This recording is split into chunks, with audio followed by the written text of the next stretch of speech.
YouTube's been nothing but a bunch of grinder reviews. It's grinder this, grinder that. I'll pay you to put my grinder on camera. Where is the anarchy? So today we're gonna learn 3 ways to pour the pour that should not be named La Cockuccino.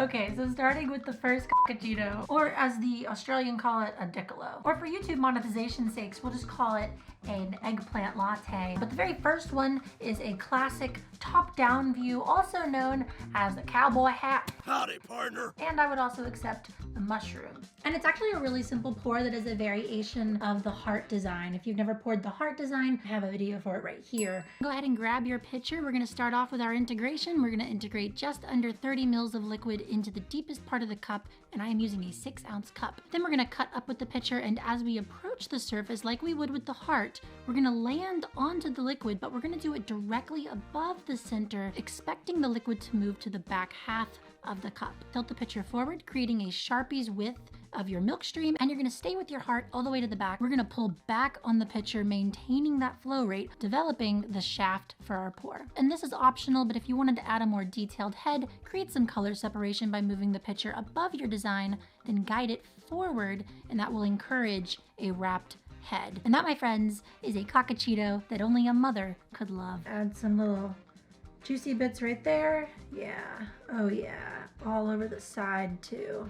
10 points for Gryffindor. Now, if you're a child out there and this is a little too inappropriate for you, well, it's really easy fix. Just take your little finger right here, dip it, and then it is an elephant. An elephant is so much more innocent than a Cockuccino.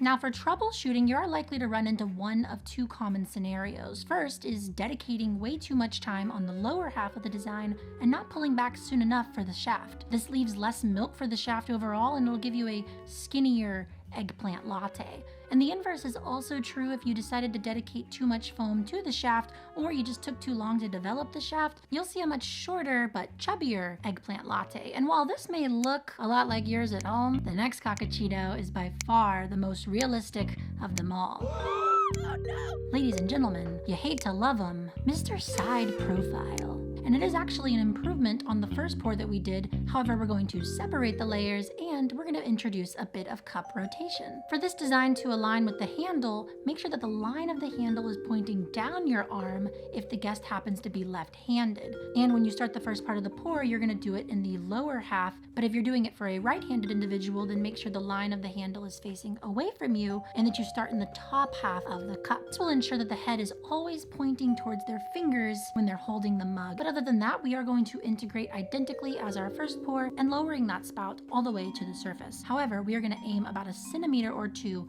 above the center line, and we're going to aim down and away from the handle. You're going to tilt into the heart, and we're going to fill it in with a Sharpie's width flow, but this time you are going to cut up, but not all the way through. Rotate your cup 90 degrees and aim the spout directly where the top edge of the heart sits.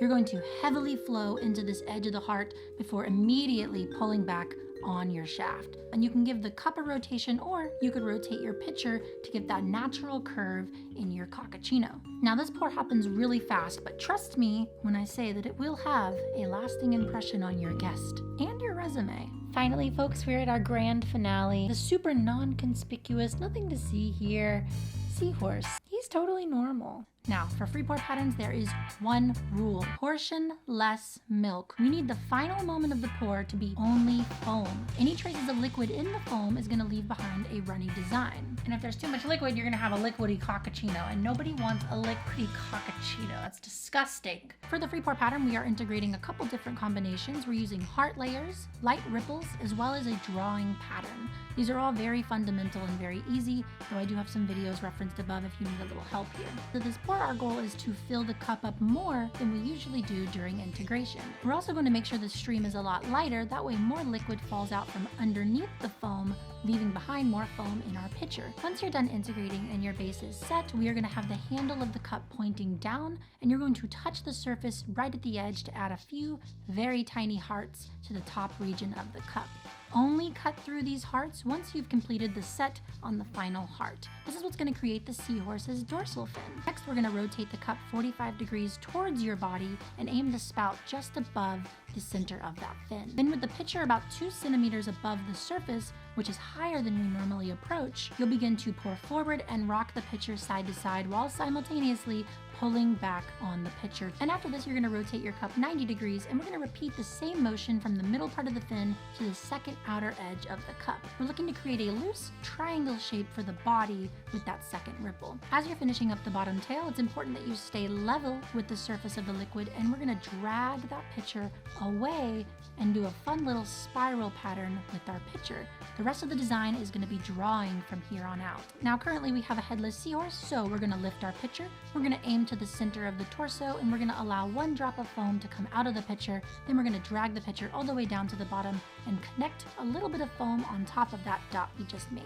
For the next bit, we're going to follow a very simple shape. We're going to go up towards the neck, and we're going to follow it all the way to the top, and you're going to make a rounded curve, which is going to be the top of the seahorse's head. We're going to go back in, we're going to go out towards the opposite end of the cup, and we're going to do a little up and a little down motion with our pitcher, creating the mouth of our seahorse. Then we're going to follow that path directly back up the way we came, and instead of going down, we're going to do a little circle back around, filling in above the seahorse's eye.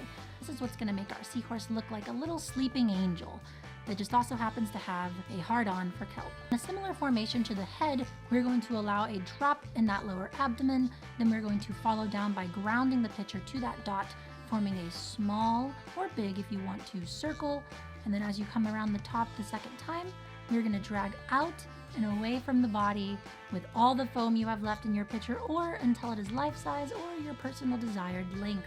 That's horrible. We gotta take a photo of that though. That was freaking disgusting. Well, I hope that was helpful, you dirty scumbags. Remember not to actually get fired for these pours, but you know, maybe have a little bit of fun on your off hours. I'm gonna go ahead and sip this drink right here.